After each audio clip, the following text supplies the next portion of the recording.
আসসালামু আলাইকুম বন্ধুরা, আশা করি সকলে ভালো আছেন। সবার জন্য শুভকামনা। আজকে আসলাম আপনাদেরকে খাঁটি মধুর চাষ হয় সেখানে দেখানোর জন্য। আশা করি সকলের ভালো লাগবে এবং এখানে কিভাবে মধুটা, অরিজিনাল মধুটা কিভাবে প্রসেসিং করা হয় আপনাদের দেখাবো। চলুন আমার সাথে। আমরা এখন যাব নিচে, আর আপনাদের রাস্তাটা দেখাইলাম এর কারণে যে এটা হলো সিঙ্গার স্থান থেকে মানিকগঞ্জ যাইতেছে রাস্তাটা। মোটামুটি 400 মিটার আগাইলেই রাস্তার নিচে এই জায়গাটা। আর গোনাপাড়া হাসপাতাল থেকে আসলে যে মেন রাস্তাটা আছে, এখানে আসার যে রাস্তাটা, ওখান থেকে দেখতে পারবেন। তো চলুন আমরা এখনও নিচে যাব, আর ভিডিও জুড়ে আমাদের পাশে থাকবেন। ভিডিও জুড়ে যদি আমাদের পাশে থাকেন তাহলে পুরো প্রসেসিংটা এবং খাঁটি মধু কিভাবে পাওয়া যায় বা এটা কতটুকু খাঁটি সেটা আপনাদের ভিডিওর মাধ্যমে জানাবো। আশা করি সবাই পাশে থাকবেন, স্কিপ করবেন না। সবাই পাশে থাকুন, ধন্যবাদ।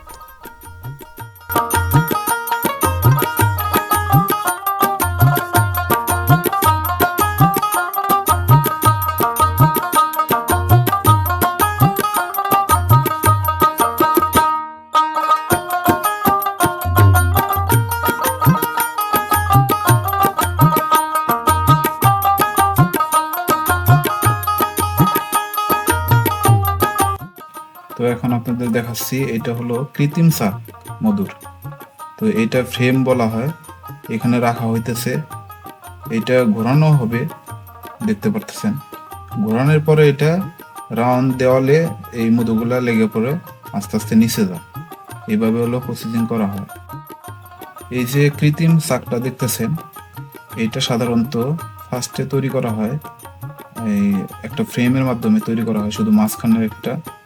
এরপরে আস্তে আস্তে মোম দিয়ে তৈরি করা হয়। এরপর যখন মৌমাছিগুলো আসে তখন এইটা বাসা আস্তে আস্তে বড় করে আর মধু রাখে উপরে সাধারণত, আর নিচে ডিম পারে এবং বাসা তৈরি করে থাকে। এই এখন যেটা দেখতেছেন নতুন, এটা হলো নতুন ফ্রেম বা নতুন চাক। এইটাই কৃত্রিম ভাবে তৈরি করা হয়। আস্তে আস্তে ওই যে উপরে দেখছেন যে মোমের মতো দেখা যায়, এটা আস্তে আস্তে অনেক মোটা হবে।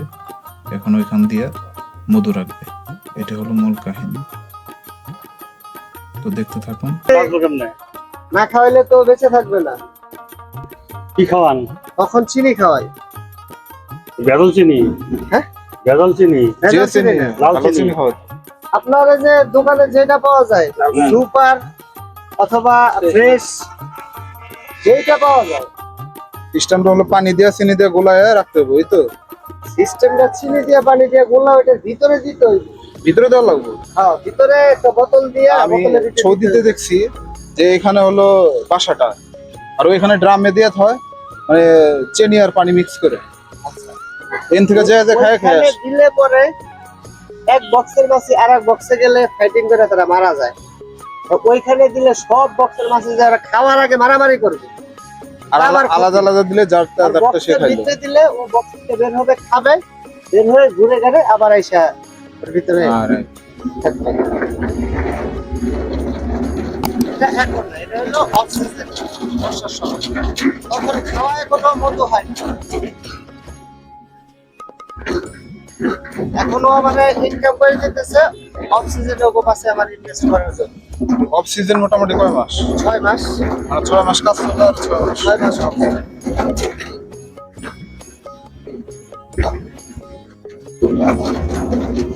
পরে এই ডিম দেওয়ার লিগে আবার অক্ষম, তখন আর মাছি দিয়ে সাপোর্ট দিতে হবে না।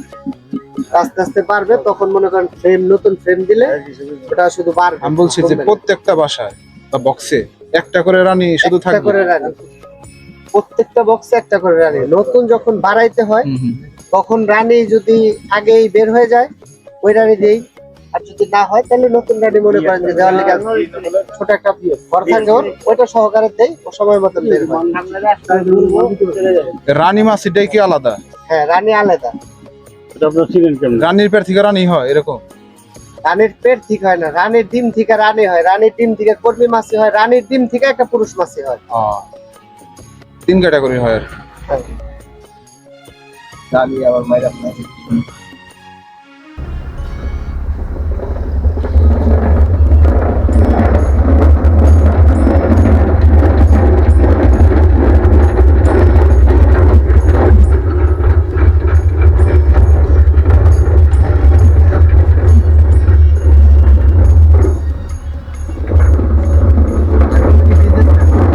প্রশ্ন করি, এই রাজা রানীর গল্প শুরু করি। হ্যাঁ, একটু একটা বাক্সতে ধরেন 4-5টা রানী হইলো।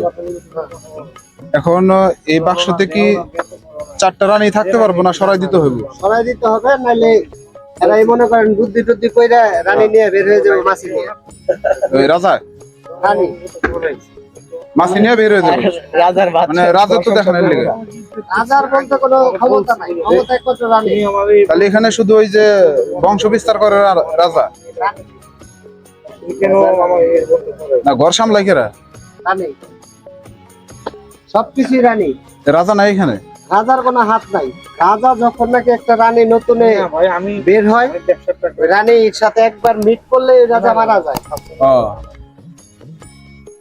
মানে ওই পর্যন্ত ওর ওই পর্যন্ত সার্থকতা। ওই রাজার ক্ষমতা, আর যা আছে সব ক্ষমতা রানী। রাজার প্রয়োজনে তো মারা যায় নাকি মাইরা ফেলায় রানী?